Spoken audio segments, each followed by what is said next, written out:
Hi there, and welcome to my channel. Today we are making a tomato soup. These are my ingredients that I'm using. This is a homemade chicken broth, but feel free to use store-bought. These are some frozen tomatoes that I have, but fresh tomatoes would work divine for this recipe. This recipe also has 1 tablespoon of soy sauce, requires 1 to 2 tablespoons of canola oil, 1 tablespoon of potato starch, around a clove of garlic. I used 1 of those shallots. That is about 1.5 teaspoons of coarse salt, and those are dehydrated green onions, but feel free to use fresh. And of course, I forgot an ingredient, which is an egg. I finely chopped the onion and grated the garlic. Now let's talk about how to get these peels off of these tomatoes. Quite often I would just normally leave the peels on, but just for a change of pace, I thought I would take them off. So I've taken my frozen tomatoes and just put them in a bowl of actually just hot tap water. And it isn't very long before these peels will just slip right off for you, almost like magic. And I should say they are super slippery. So I just take those peels off and I set them aside. It only takes less than a minute to do all of these tomatoes that way. If you're using fresh tomatoes, cut your tomatoes into pieces and put the salt on top of the tomato pieces before you put them into the pot.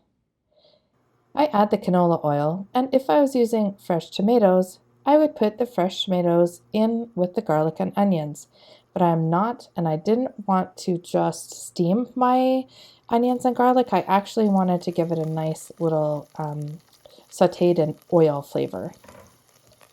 So I break them apart. Of course, you want to watch these really carefully. These things burnt, guys, don't taste good. I give it a nice stir to keep it from sticking to the bottom, and before long, they're ready because I did actually chop them and grate them very finely. Now we're ready for the frozen tomatoes to go in. If you've watched any of my videos, you know that frozen tomatoes actually break down and their juices, and they just sort of disappear right into a beautiful sauce.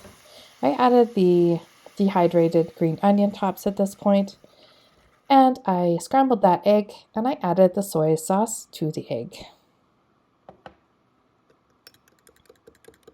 That is the last step before you eat this soup. It's only a couple of minutes and those tomatoes are breaking down. The onions are starting to rehydrate, and it's starting to smell delicious. When the tomatoes are no longer frozen, I add the chicken broth. I reserved a little bit of this chicken broth to mix with the potato starch. And if you are interested, we did make our own potato starch. I'll leave a link at the end of this video for you to watch if you would like to.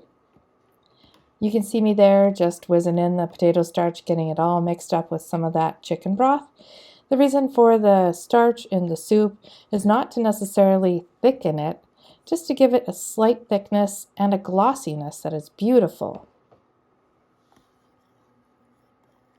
The glossiness, the shiny, didn't really translate through the camera, but it's there.